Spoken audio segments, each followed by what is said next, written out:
আর্থিক দুর্নীতি নিয়ে লোকসভা নির্বাচনের আগে বেশ কিছুটা কোণঠাসা রাজ্যের শাসক দল। জেলে রয়েছেন পার্থ, অনুব্রত, জ্যোতিপ্রিয় সহ একাধিক শীর্ষ নেতারা।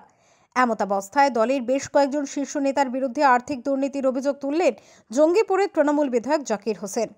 শনিবার একটি কর্মী সভায় বক্তব্য রাখতে গিয়ে বিধায়ক বলেন, বেশ কিছু কাউন্সিলর আগে খেতে পেতেন না, তারা এখন তিনতলা বাড়ি তৈরি করেছেন, তারা নিশ্চয়ই কোনো দুর্নীতির সঙ্গে জড়িত। পাশাপাশি তিনি হুঁশিয়ারি দিয়ে বলেন, ওইসব দুর্নীতিগ্রস্তদের বিরুদ্ধে কমিটি গঠন করে শাস্তি দেওয়ার ব্যবস্থা করব। অনেক অনেক অনেক কাউন্সিলর আছে দোতলা তিনতলা বাড়ি করেছে, তার বাড়িতে খাওয়ার জন্য না, তার মানে নিশ্চয় 2 নম্বরই করেছে। 2 নম্বরই করে আমার কাছে কেউ পার পাবে না। আমি তাদের বিরুদ্ধে কমপ্লেন নেব, যে কমপ্লেন নিয়ে তাদের বিরুদ্ধে ব্যবস্থা করবো। কারণ আমি প্রশাসনকে বলেছি, আমার বিরুদ্ধে আমি 2 নম্বরই কোনো মানবো না।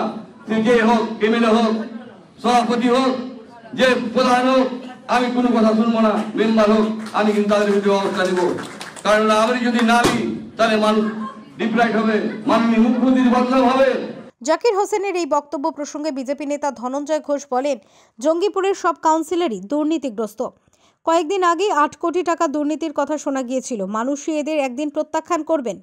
জঙ্গিপুর পৌরসভায় এমন বেশ কিছু কাউন্সিলর আছে তৃণমূলের, যারা আগে তাদের বাড়িতে খাবার জুটত না, এখন তারা দোতলা তিনতলা বাড়ি করেছেন।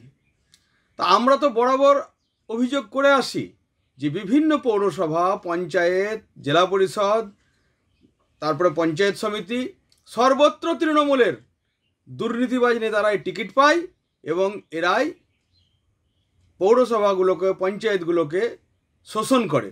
মানুষ তার ন্যায্য অধিকার থেকে বঞ্চিত হয় এবং এক শ্রেণীর কাউন্সিলর তারা ফুলে ফেঁপে উঠছে। তা আমরা অভিযোগ করেছি, আগেও করেছি, আজও করছি। দলীয় কাউন্সিলরদের বিরুদ্ধে জাকির হোসেন এই অভিযোগ প্রকাশ্যে আসার পর ফের তৃণমূলের দুর্নীতি নিয়ে সরব হয়েছেন বিরোধীরা। ব্যুরো রিপোর্ট, ওঙ্কার বাংলা।